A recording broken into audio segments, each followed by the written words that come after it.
Good afternoon, friends of the Jose Manuel H Garage channel. Well, today it's my turn to make a video about this Audi A6 C6. My car is the 2.0 TDI, but come on, for all Audi A6 C6s. C6 is because it's this type of bodywork that goes, I think, from 2004 to 2009 or so, more or less. Well, the first step to removing the rear door molding is to remove this molding, okay? We insert a tool and pull it towards us a little. Like this, you see. And like this a little carefully. This has to come out. There it is. Okay, it has this little pivot and it has this hook and this little pivot that was already broken on this model. Okay? So first we unhook the pivots like this and then we pull backwards. Okay? We pull backwards. We have 3 pivots, okay? 1, 2 and this third broken pivot. And then we pull backwards. And here we find 2 screws, this one and this one, that need to be removed. We also have to remove this little screw here and we have to remove a 4th and final screw, this one here.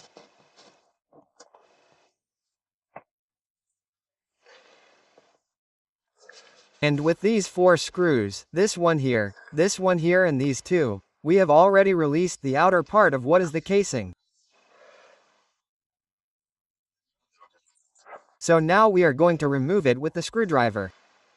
Okay, we have already removed this little screw here, the same thing now with the one over there.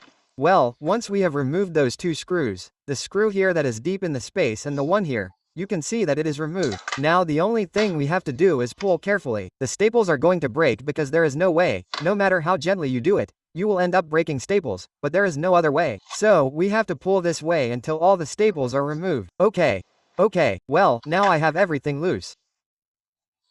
Here are some of the little pieces that have been broken, but this is completely loose. So, now we have to pull it up. Well, as you can see here, now by pulling it up it has come out. We have already removed it upwards and now we have 2 things that we have to disconnect. The one from this cable, which is the one from the handle, the one from this handle here, which by removing it from this little white piece here, removing it and the little hook would come out, and then the connector here. Okay, let's remove the connector, remove this from here and now the panel would be out. Okay, removed, but I have a 3rd connector left, which is this one here, okay. From there this one here has to be removed too. I'm going to remove it. Okay, well, the panel is removed. To remove this connector, pull this red one towards us and then press the little tab. Press the little tab and it comes out. Okay, the connector is removed. This panel here has now been removed. There we have the panel. And now, well, it's finally been possible. I thought I wouldn't, but with this tool I was able to put all the trim on. It's perfect. And now I'm faced with the problem that I'm missing 3 important ones of these pivots, because these ones are coming loose. The good news is that they're cheap and you can buy them on Amazon. I'll leave you the link in the description of the video. They sell them to you either in sets of 5 or 10 with the this one is broken. They sell this with everything, okay? With this sealant, this wetsuit and the pivot. About 10 are worth about 15 euros or so. With 10 there's more than enough. So what happens is that I want to close the car now. So I'm going to put this lining on. I'll order them when they arrive.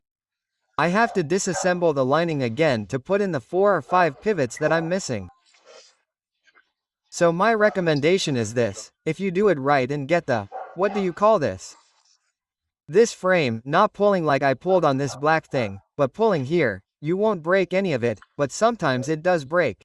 So, for the price they have, I recommend that before doing this story, if you can buy these pivots, you have them for later assembly.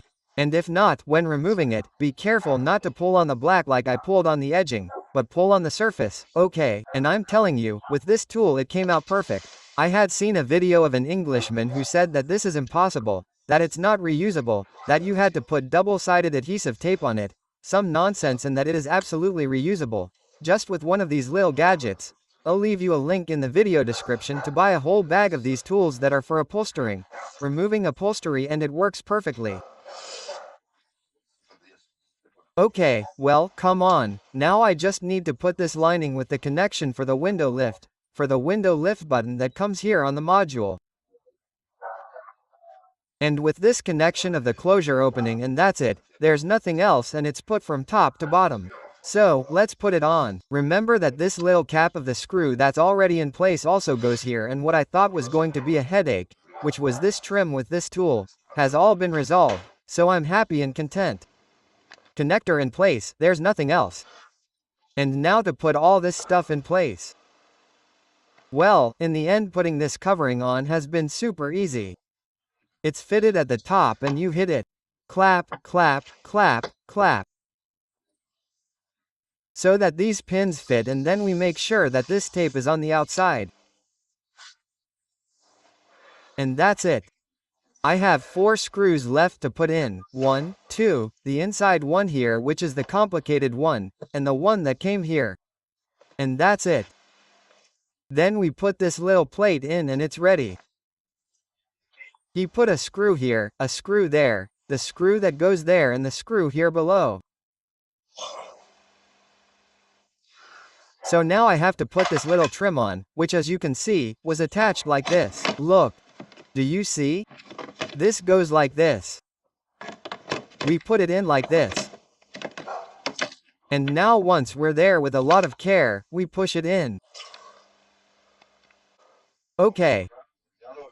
Well, that's it. The procedure for how to remove the rear door trim is finished.